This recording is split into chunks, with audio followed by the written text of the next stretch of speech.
on that undercard, and we'll be talking to the people involved, Mark and Liam, going to be battling for the vacant British middleweight title. And I think, well, anybody who knows anything about boxing, it's got all the ingredients, that one. We'll talk about that in more detail. Martin Murray, still very much in the middleweight mix at a world level, has got a very good fight on paper, tough fight indeed against Undam. That one we'll be talking about as well in more detail. And then some really talented lads below that on the undercard. Nathan Gorman fighting Alex Leopai, which is, I think Nathan will agree, a step up in class for him.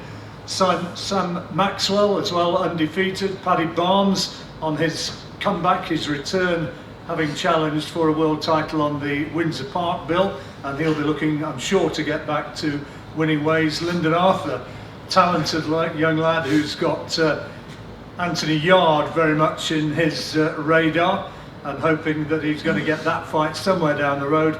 And I think we can probably start off with a debutant who's got very much the name of the moment, Mr. Fury Jr., Tommy, who's 19 years old and Tyson's younger brother, and going to be making his pro debut on the bill. Tommy, tell us how you're looking forward to strapping the gloves on and taking part in a paid fight.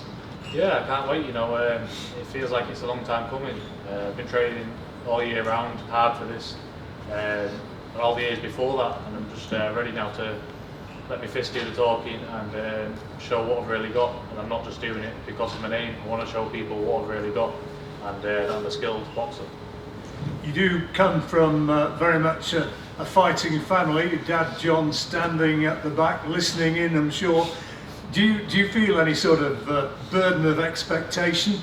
I don't, you know, maybe to some people I do, but the way I look at it is Tyson's Tyson, Huey's Huey, and I'm going to be me. You know, you can't replicate anybody, and he's done marvellously well, and if I can do half as well, you know, I'll be privileged. But I'm just looking at myself and where I'm at in my career.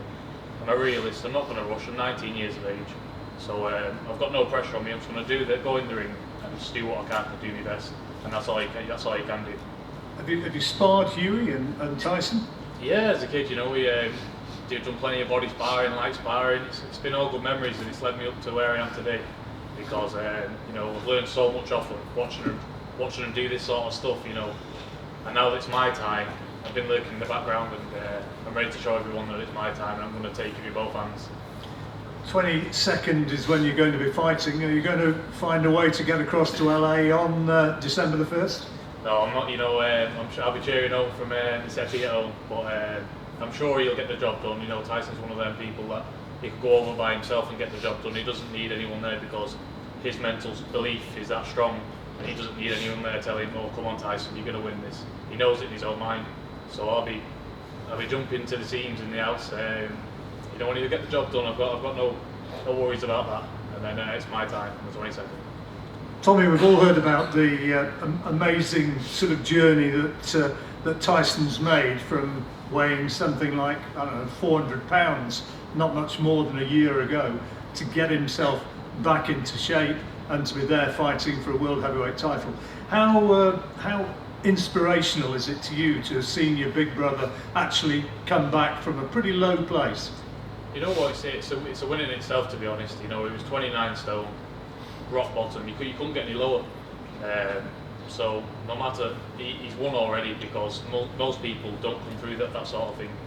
And he's had 2 comeback fights against relatively low opposition, and he's straight in line for the WBC world title. You know, how many fighters do you say have done this? You know, and if there's anyone to do it, it's definitely Tyson. Because for me, if Tyson's 35–40% of the man he was in 2015, he'll clear up here, because he's got too much skill for anybody. He's a big man, he's nearly 7 foot tall, 20 stone. He moves like a featherweight. And so, for me, I've never seen him before. You know, Ali, you know, the greatest of all time, 15 stone and about 6'2". Tyson's a mammoth, you know, he's a giant, and he's doing, you know, he moves just like him. So for me, he clears up 30–40% clears up, no problem. How proud would you be if he pulls it off? Oh, immensely. Couldn't get no prouder, you know, 2 fights back, coming back from the pits of hell, 3 years later, WBC World Champion, 2-time Champion of the World. Sounds good, doesn't it? It sounds great. And so far as you're concerned, when you come to the 22nd and you're getting into the paid ranks, your first fight, do you feel a few nerves, do you think? Well, there's always nerves on your debut, but you've just got to take it how it is. It's a fight at the end of the day, and we do it day in and day out in the gym. There's just a few more people watching and a few more lights on you. There's nothing more, nothing less. So I'm just going to go out there, do what I know I can do, and yeah, start the journey off, because that's all I'm looking forward to. Just getting out there. It's been a long time coming, and I can't wait for it. I'm fully prepared for it. Well, I'm sure the rest of the lads here who've been through what you're going through now would wish you all the best, and hope it goes well come the 22nd. And of course there'll be a lot of interest. Maybe the big lad will be there as world champion watching you, Hopefully. Could be. All the support is greatly appreciated, and I want to thank you, everyone who's following my journey, because it means a lot. Thank you. Now, alongside Tommy on his right, on your left, Lyndon Arthur, undefeated as a light heavyweight. And Lyndon, from Mr. Barrett's gym, everything all going well so far. What is it, 12 out of 12? 12 out of 12, 9 knockouts now, so I look to make that 10, 13-0 on the 22nd. Everything in the light heavyweight division, you can't follow it either through Frank Warren's promotions with Anthony Yard, or through Eddie Hearn's promotions with Joshua Buatsi. Those are two sort of headline names who are getting a lot of attention. And you, to an extent, I guess you'd feel that you've slipped under the radar so far. Yeah, I'm under the radar, but I'm doing what's needed to be done, and I'm sure pretty soon enough I'll be up there with the name that you just mentioned. So I'm just doing what I can, and I'm beating who's in front of me, and pretty soon enough I'll be there. You'll be mentioning my name with the two you just mentioned, and I believe I'll beat them, but we'll see what happens. If you keep winning, there's an inevitability, isn't there? Yeah, of course, it's inevitable, and the British fights are the best fights, I believe. So, like you say, it's inevitable. If I keep winning and they keep winning, then it's bound to happen. When you look at them, when you look at Anthony, what he's done in his career so far, you look at Buatsi, what he's done in his career so far. Yeah. How highly do you rate them? They're both amazing, talented fighters, both of them. But I believe I am also. So I'm not saying that any bits ahead of me. I just need the experience and the right fights, and I'll be there with them in time. And in the meantime, working with Pat under his guidance, I guess you'd be pretty confident you've got a good man with you. Yeah, of course. I mean, as well as I believe in my trainers, I believe in myself. So together we'll be there. What's the time schedule? If you could map out, do you think it could happen in 2019? 2019, I want to get my title under my belt, and 2019 will be a big year for me. I'm looking forward to it. It's exciting. And being on the big bill in Manchester as a local lad, I mean, that's going to be something special, isn't it? It's on the 22nd. It's an amazing bill to be on. Warrington and Frampton and all the undercard here now. I'm just happy to be a part of it. It's going to be amazing. Right, we'll go along now to Sam Maxwell, also undefeated. Liverpudlian in Manchester, Sam. Sam, got to get the win. Undefeated so far, and you must be very pleased with how your career is panning out. Definitely, Frank Warren and my managers, the teams are looking after me. I'm on all these great shows and massive cards, and I'm just hoping by the end of 2019 I'll be further up the list on the cards. Undefeated in 9 so far. How pleased are you with your own progress? Because I remember when you turned over, you said, "I'm a man in a hurry." Yeah, how do you feel it's going? It's going well. I think maybe I'm ready to move on a bit faster now. I've had my apprenticeship. I've had 9 good wins. Level opponents being increasing each one as it's going to again on December 22nd. So I think if I come through this like I expect to, 2019 be a big year for me, and hopefully get moved quickly into some interesting fights. Mikey Saki's the one who's going to be your opponent on the 22nd. Who's got a couple of defeats in 9 fights, but he's a level above what you've faced so far, you'd think. Yeah, on paper he'll be the toughest opponent I've fought, and I know he's fit and strong. I've seen him box on the weekend as well, and it's a fight I'm really looking forward to, and you know, I can't wait to show my ability on the 22nd. You know, it's a challenge I'm more than ready for. Lost to Danny Wright on the Leeds show, on the Josh Warrington Lee Selby fight. Went the distance with him. Are you looking to maybe make a statement and try and get a stoppage? Definitely, I'd love to do that. You know, when you have people who have had comparable opponents with you, you want to do one better than them, and I'll be looking for that on the 22nd. So where from here? You say you want to move on and move on quickly in 2019. What sort of time schedule are you putting on it before you get up into title challenges? You know, I think in my division there's about 15 names that could be massive fights just in Britain, and you know, I think any one of them early in the year to get me started and put me in a great position for the year. So there's a whole list of names that I could go for, but you know, I think Frank Warren promotes a few as well, so there's some massive fights out there for me. Super lightweights you're fighting at. Yeah. I mean, if you look at that division, is there anybody out there in particular who you think, I beat him, make a statement, and I'm really starting to motor? Yeah, I think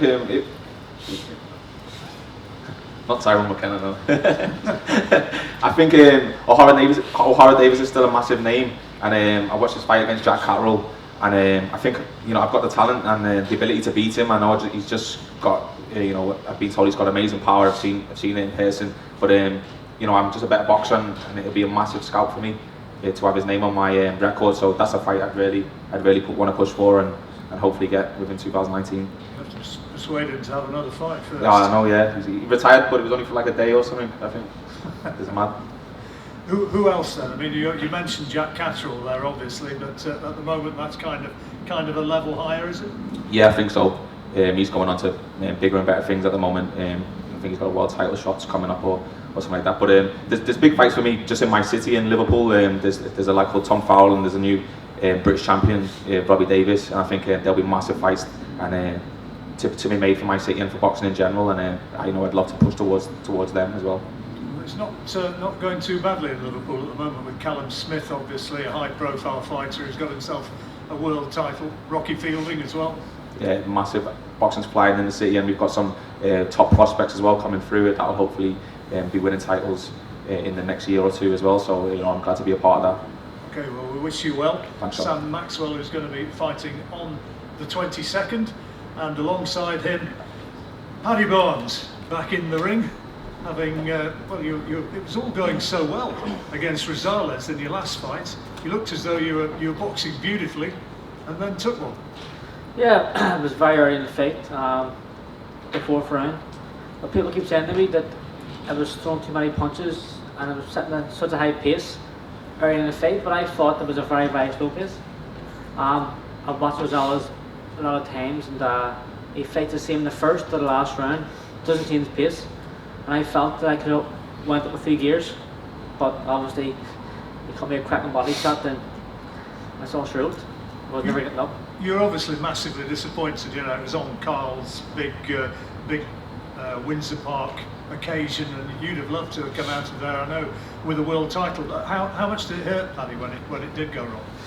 I was devastated, not so much of just losing or horror lost. You know, a loss is a loss, no more horror.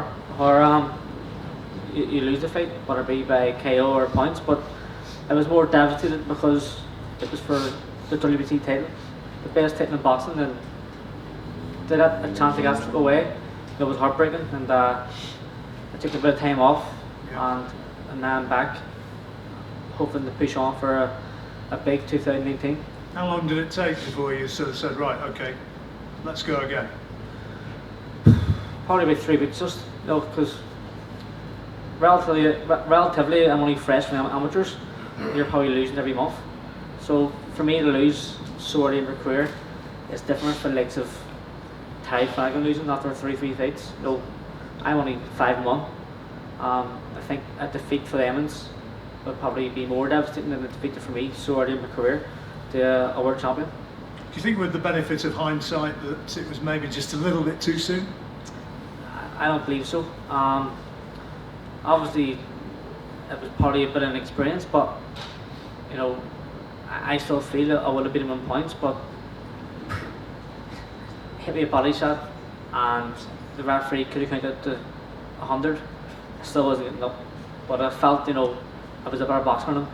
But again, he hit me a perfect shot, and you know, it's a shot Ricky Hatton would be proud of. But never getting up. So from here though, obviously getting back on the 22nd and getting back in the ring competitively, important that you get out there and get a W back on your record. That's it, you know, on the 22nd, I'm out here to get back to winning ways. I'm looking forward to having a big 2019. We'll be aiming for another world title. Could still think you could be world champion within 10 fights. You still believe that that's your destiny? Yeah, definitely. I'll be pushing for a fight, hopefully, for a fight with the IBF champion. He's ahead of my list at the minute. He's the only world champion who's older than me, so I think I could take him. I've got to ask you, your big mates on the bill as well, of course, against Josh Warrington, Carl Frampton. How's he looking? What sort of shape's he in? He's in brilliant shape, you know, he's improving.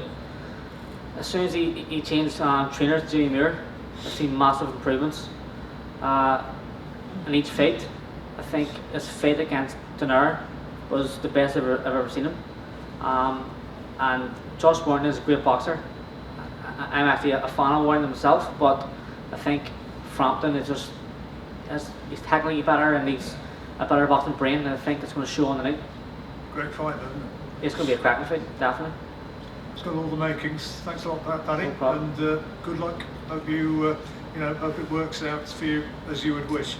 Now, let's move on to the top table here, and I'm across to my right, Nathan Gorman, who's got, I think, well, you've got to say his most meaningful fight on paper so far.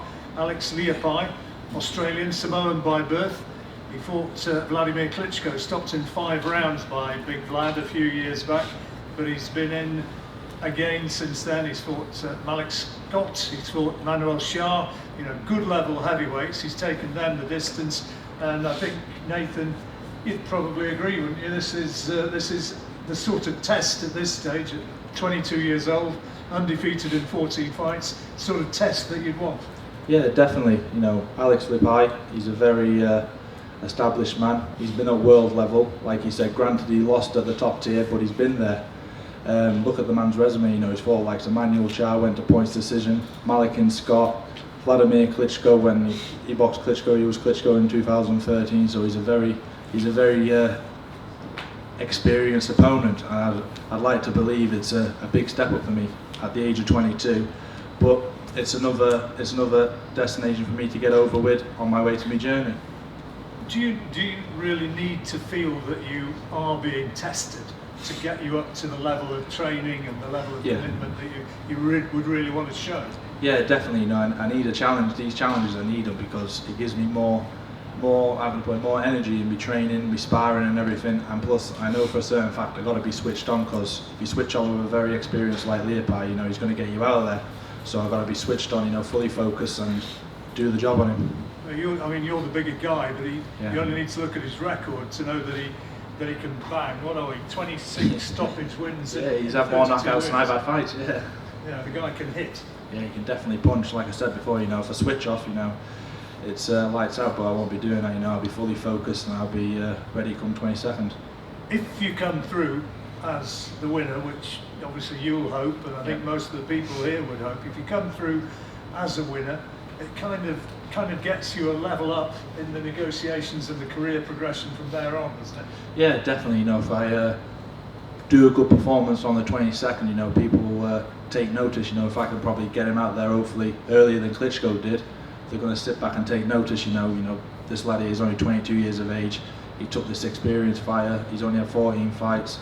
I've never had the best amateur experience. I only had 12 fights as an amateur, so hopefully they'll start taking notice of me, and I want to push on into them world rankings. I know that the British Boxing Board of Control have talked about you fighting Daniel Dubois for the English title. Where do you personally feel that potential fight is down the road? Yeah, definitely. Well, they've made it. Don't get me wrong. I'd love to fight him. Everyone knows that.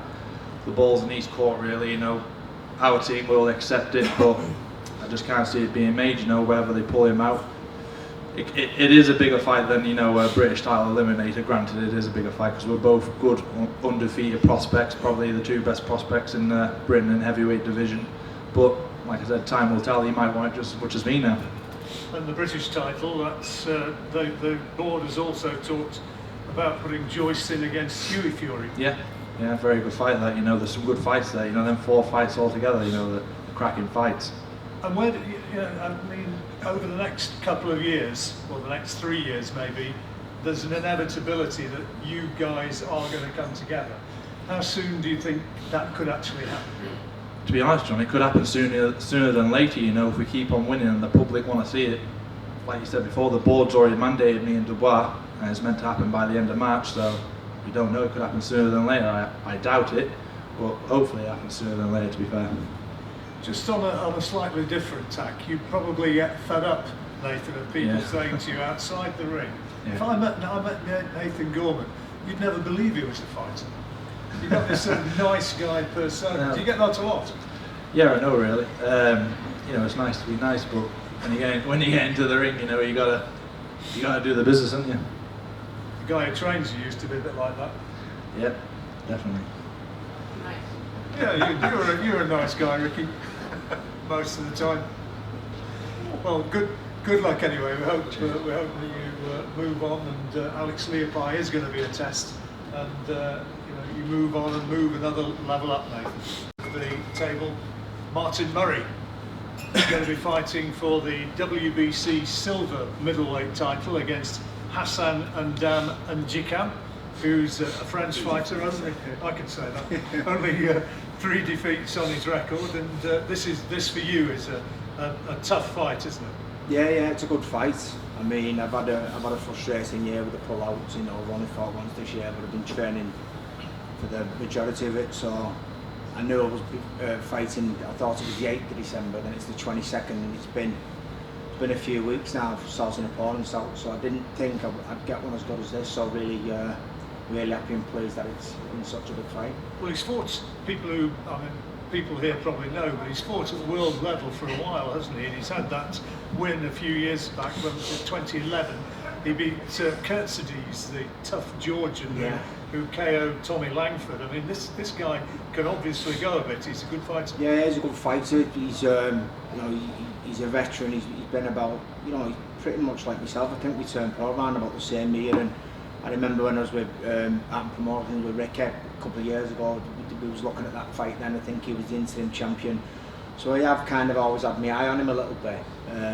So I do know bits about him, but he's a good fighter. Been in there with everybody. Obviously former world champion. You know, he's fought Peter Quillen, Lemieux, the Marathi. He's been about, and you know, he always gives it his best and gives a good fight. So I know I'm in for a tough fight, but personally feel I'm the best I've ever been, and you know, I can't wait to get in there on 22nd. Yeah, 36 years old now, and I've heard you say that before about being the best you've ever been. I mean, physically, you still feel as though you've still really got not it. Physically, I'm still, you know, I'm cracking more when I wake up and things like that. But it's just mentally, you know, just knowing my own body, knowing what to do in the gym. You know, I'm training a lot more smarter now, and it's benefiting me. You know, I look back throughout my career, and there's some fights I've been completely overtrained. When I fought Groves, I was on my ass. I was in a bad way, and a lot of fights I've overtrained. Whereas now I'm just training smarter and knowing my own body more. So that's making me feel the best I've ever been. So to name the name, I mean, working in the Moore gym, Jamie Moore's gym, it's obviously suiting you. Yeah, it's flying. I mean, I learnt a lot off Oliver. You know, when I first turned pro with Oliver, I've always been.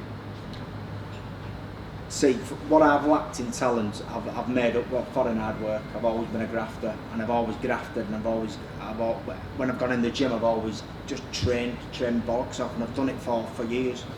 And Oliver used to always tell me, just listen to your body, you know, take your time, just listen to your body. And I never did it. So it's only now, obviously you can't buy experience, it's only now that I'm at this stage in my career where all that advice that Oliver gave me back in the day, I'm taking it on board now, and I'm listening to me body. But obviously trained with Jamie for for many years. When I turned pro, he was flying at Oliver's, and it's I've always kind of, when Jamie retired, I've always gone to Jamie for advice. You know, he's always been someone I looked up to as a fighter, and every time things wasn't going right for him in my career, I've always nipped and sat down and had a chat with Jay. So he knows me. So, you know, it's like, when was it? Yesterday. You know, we trained at Chamber. I was going to do a session after, but had a tough session. He was like, listen, just have a day off tomorrow. And he knows me, and I know him, and we've got a great working relationship. 36 years old, you've gone for world glory before and just fallen short. I mean, how much does that ambition to be a world champion still burn within you at this stage? Yeah, it's definitely there. I've come close a couple of times before. I'm not doing this for fun, John. Do you know what I mean? I'm on a mission. I know that it's in my destiny to become world champion. I know there's another shot there. I just needed the right fight at the right time. And since the Groves lost 2.5 years ago, it's been a slow rebuilding process for me, and I'm kind of back up there now. And a good win on the 22nd standing me in good stead for a world title shot next year. Yeah, I mean, this is the ideal sort of name to propel you to that, isn't it? If you yeah, get definitely. A good win. Yeah, and that's what it needs to be. It needs to be a good win. You know, I've done it throughout my career where I've been in 6-8 rounders, keep busy fights, and you know, in hindsight, they've been good. Obviously, they get you out, but I'm at the stage in my career now where I don't need them. I need these meaningful, tough fights that's a win's gonna, you know, put me in the right direction. This is what it does against Lyndon. Martin, before we move on and hear from the two guys who are in the a fascinating middleweight fight for the British title, Mark and Liam, you know, you've been there. You know what it's all about, and these level fights, which a lot of people that say this one is, you've got to come through these. There's so much at stake for these two. Yeah, it's a big fight. Obviously, I know Mark's been struggling for an opponent for a while. Liam's coming up from like middle. Mark's kind of coming down. They're going to meet in the middle. They're both hungry. They both think that they can, you know, beat each other. And I know that on the 22nd, it's going to be a real entertaining fight. I was going to say, I'm not going to embarrass you by saying who do you think's going to win, but I think, you know, I mean, you can guarantee this has got to be a good fight. Without a shadow of a doubt, yeah. They're both hungry, and I know that they're both going to deliver on 22nd. Well, let's hear from them. British middleweight title fight. The vacant middleweight title after Jason Walborn decided that he didn't want to defend against Mark. He wanted to go for other paths. It was a while before Mark got an opponent, and finally Liam gets the offer and decides to step up from light middle to middleweight. And for you, Liam, it is a huge opportunity. What about moving up and fighting at middleweight straight into title action? What sort of difference does the extra division make?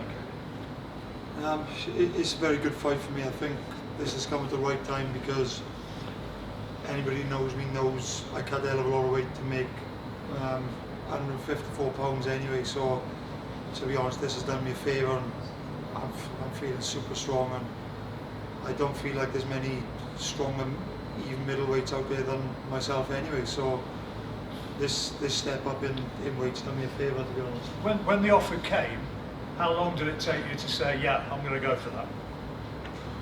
5 minutes. You really were straight in there. I hung up the phone, spoke to Dom. Yes, phone back. We take the fight. Job done. And Mark, you know, this is a step up in class, I think, from quite a distance for anybody who you fought before. But first off, there must be respect within you for the fact that he's prepared to take the fight when other guys are offered it and walked away. Yeah, it's a good fight, and looking forward to it. Well, how frustrated were you though when there was seemingly one man after another who didn't want to go in against him? Yeah, I was very frustrated because I didn't think on the 22nd I'd be fighting for the British title, yeah. And it wasn't, now it's on, yeah. And what about Liam? You know, you must have watched him a lot, and you know about his qualities. Yeah, I've watched both of Liam, yeah, because he's boxed my brother. Yeah, you say he's boxed your brother. He beat your brother. Yeah. Is it? Does that revenge issue? Does that spring to mind? Nah, there's no revenge. Obviously, it wasn't a fight I was looking for. It's just a fight I was offered, and I suggested it straight away. Were you surprised he took it? Not really, nah, because he's a good fighter. Now, I'm playing devil's advocate here. Is there something within you which says I'm naturally the bigger man and I'm just going to be able to walk through it? Nah, Liam's is a big light middleweight. I mean, he's a big lad. Yeah. And what about you? You must have heard people saying, you know, this guy can bang. Can you take it?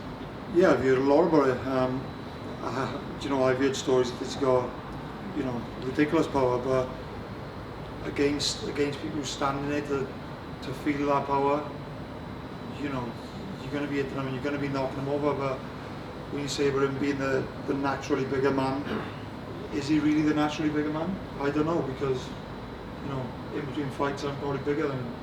I'm cutting more weight to make like middleweight, so like all honestly, this shot has done me favours, because I'm flying in the gym now. I'm not stressing, you know, worrying about making that 154 limit.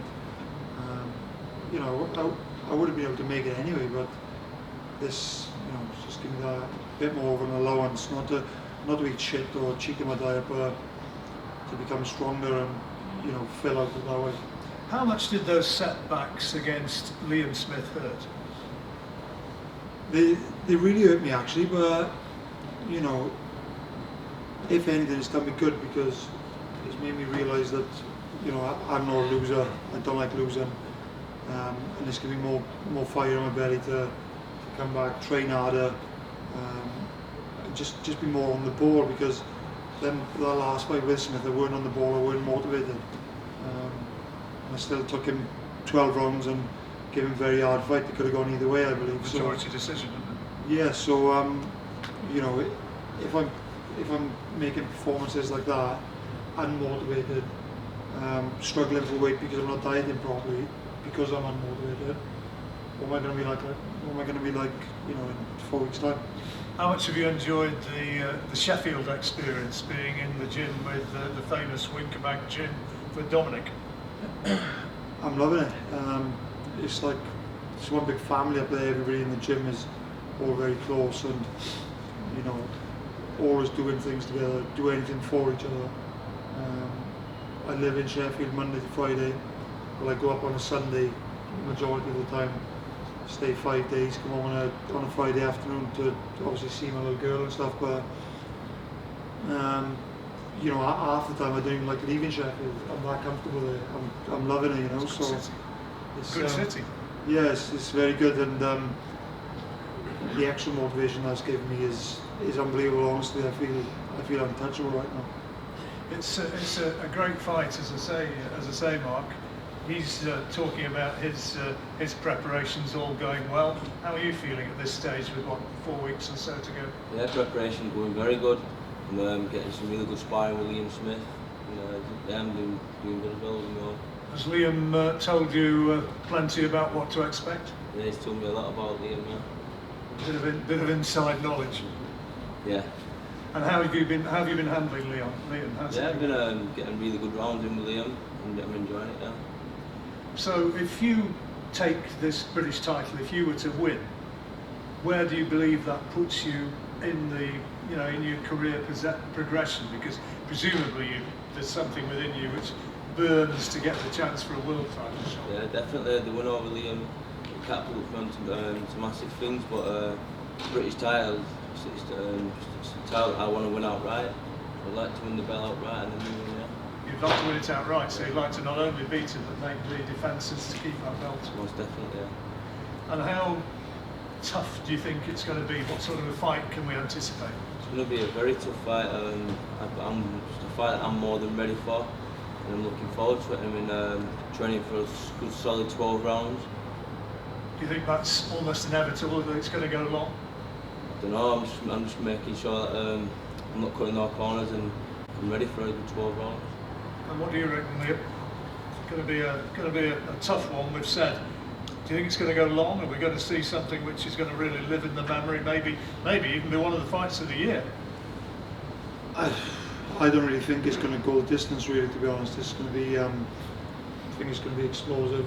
A lot of big shots landed by me and, you know, by Mark as well. I know I'm going to have to be prepared to take it through as well. And I just think it's going to be very explosive, and I don't think it's going 12. I think it's going to be a tremendous fight. You're going to be able to watch it with us on BT Sport. Top of the bill, Carl Frampton challenging Josh Warrington for the world title. It's going to be a great night of action. These are the guys who are going to be providing the undercard, and it is, I think, an undercard which ranks with most, and it makes it a genuine and proper pay-per-view event. And I think those who go along and actually buy the tickets on the night are going to be assured of a tremendous night of boxing. Thanks a lot to the guys who've come along here today. They'll be ready for some face-to-face pictures and one-on-one interviews for anybody who wants. And in the meantime, before then, any questions from the floor? Anybody want to shout any up? Liam, is middleweight going to be your weight going ahead now? Or I know you said it's better for you, but or would you go back to? Yeah, it depends. As I said, I can still make light middle. It's difficult, but it's doable as long as I do it the right way and I don't cut any corners. So after December, you know, get a good win there. I'm not looking past it by any means. I think it's going to be a tough fight, but I definitely believe I'm going to come out victorious and see what the options are, you know, because it opens up options at 2 weights then, and just see what suits best, really. Martin, do you see your fight as crossroads for both of you? Yeah, it's veteran versus veteran, isn't it, Steve? We've both been around a while. I think, how many have I had? 4 world title fights. I think he's had, well, he's been world champion, but I think he's fought, you know, he fought Quillen, Lemieux for a world title, so he's had a few as well. But it's a big crossroads fight. Like I said to you just, mate, I lost for me. I can't rebuild for another 2 years, so you know, if I lose, I'll definitely be saying bye to the sport. But I'm feeling good. I've been watching him today. Like I said earlier, I've watched a bit of him over the years. I've been looking at him today just before I come here. I know what I've got to do to win, and yeah, I'm expecting a tough fight, but I'm pretty confident that I'm going to win his style. Any more? Any more for any more?